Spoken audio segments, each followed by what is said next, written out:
Morning. How are you? I'm fine, thank you. And how are you? I'm all right, thank you, apart from the cold, but we'll get there.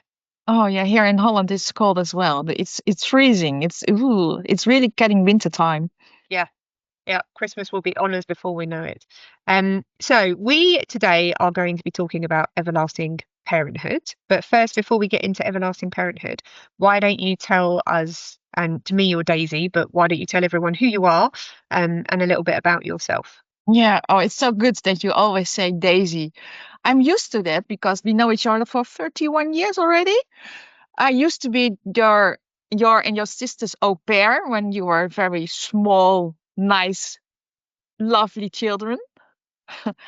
I am Desiree van Nieuwenhoven. I work on Babyloss. It's my mission to get the taboo, which is on this subject, getting out of the world. So in the Netherlands, I work already for 3.5 years about this.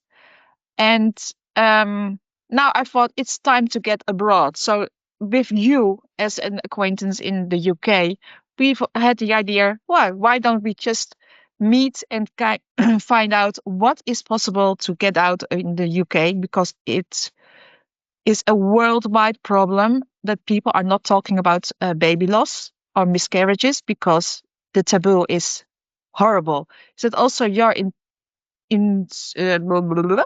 Is this also what you feel in the UK that is happening? People are not talking about baby loss. It is, and I think people don't generally talk about loss at all. Coming from the charity industry and working for some of the big charities where death is a big part of it, people don't want to talk about it. They feel uncomfortable. They don't know how to approach the subject with someone who is going through that grief, Yeah. and so it's just avoided. To my opinion, that's why I started last year the podcast Baby Loss in the Netherlands, the Dutch version.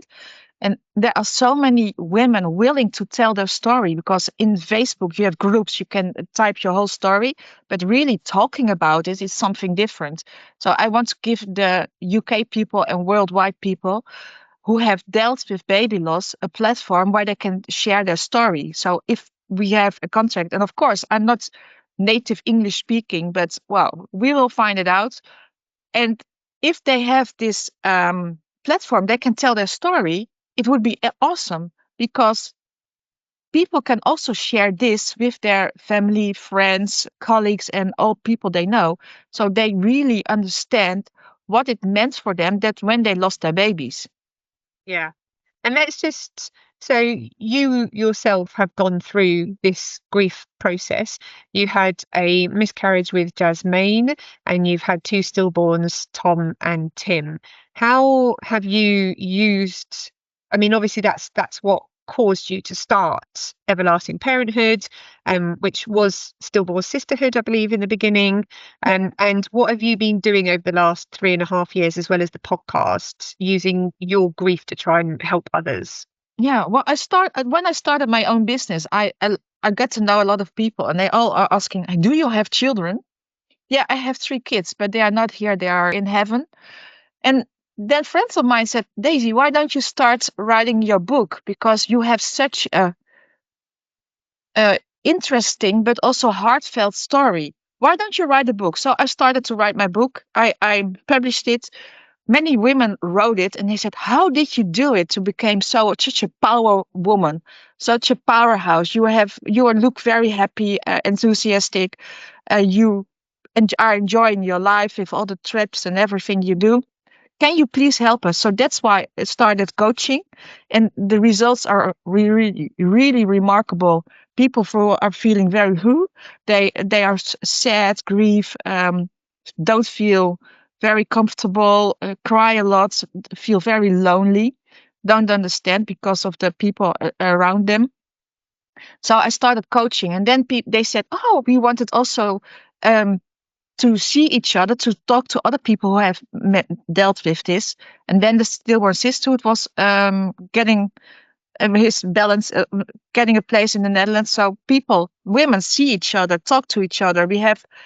It's not only about crying or mourning or all the negative things, but also the positive things, and to help each other out to make it even more comfortable talking about it, and also get the feeling that when you are in the out world, in the world to talk to people, then you know what to say and how know what to do and how to react and to respond to people when they talk about baby loss.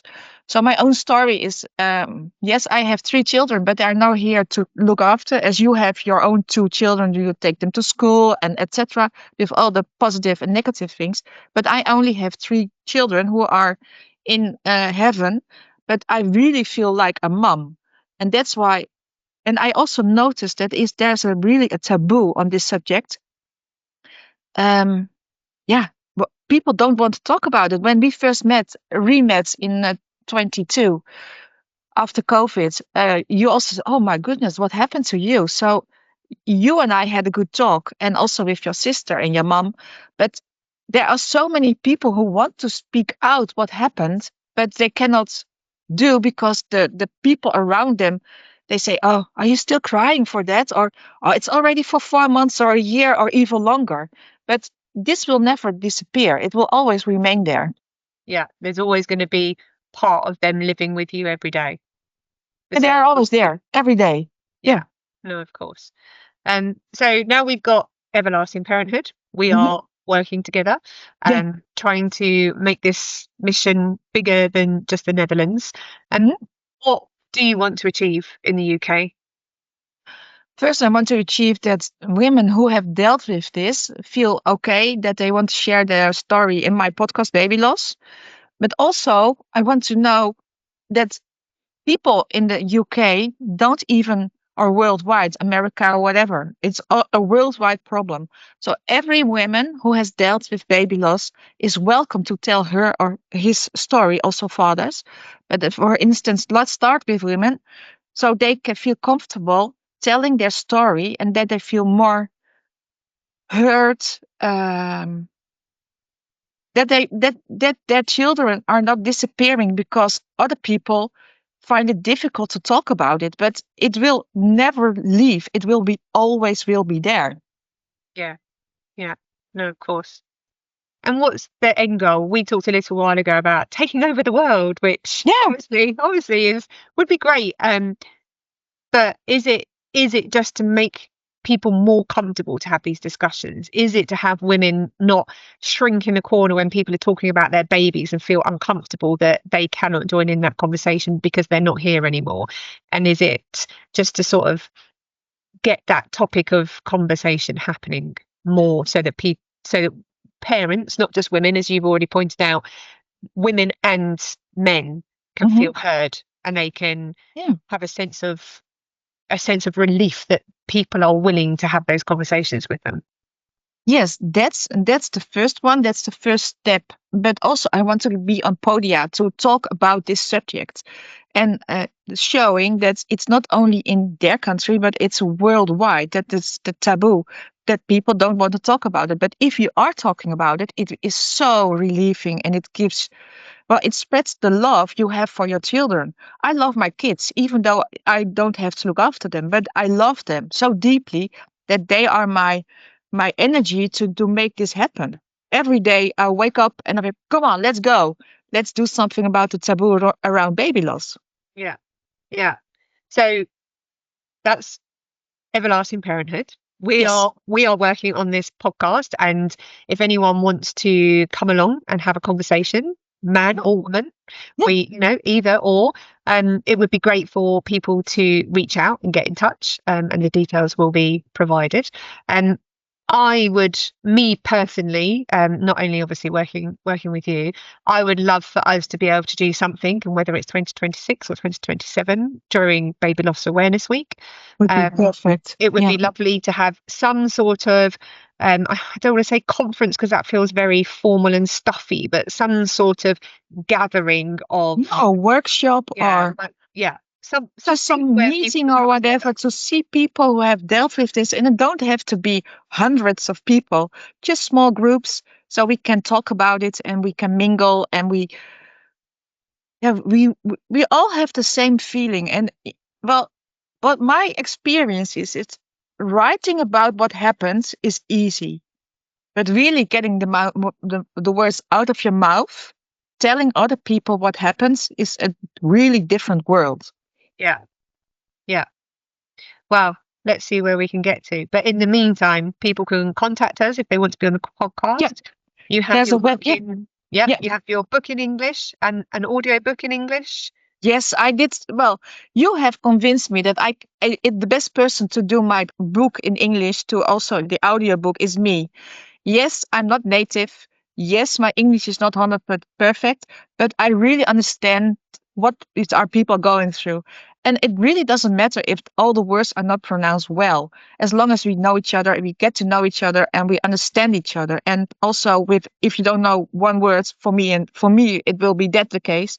Well, together we can find out and we can have a lovely conversation like you and I have very often. Yes, exactly. There's nothing wrong with your English. Um, and then we have a website as well in English. So Yes. Yeah, yeah, so we'd love people to reach out and hopefully this will be the first of many podcasts. But this is hopefully. just an introduction. Yeah, and we already have 7, 8 women who want to tell the story already, so that's good.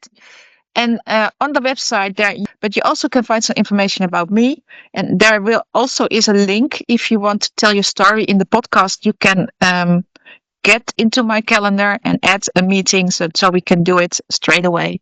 So I really, hopefully, in the year I have spoken to so many women and men, and they have shared their stories because this is really necessary that we do this. Yeah. Well, thank you for talking to me. Thank you for the interview, Tony. Good to see you again. Thank you.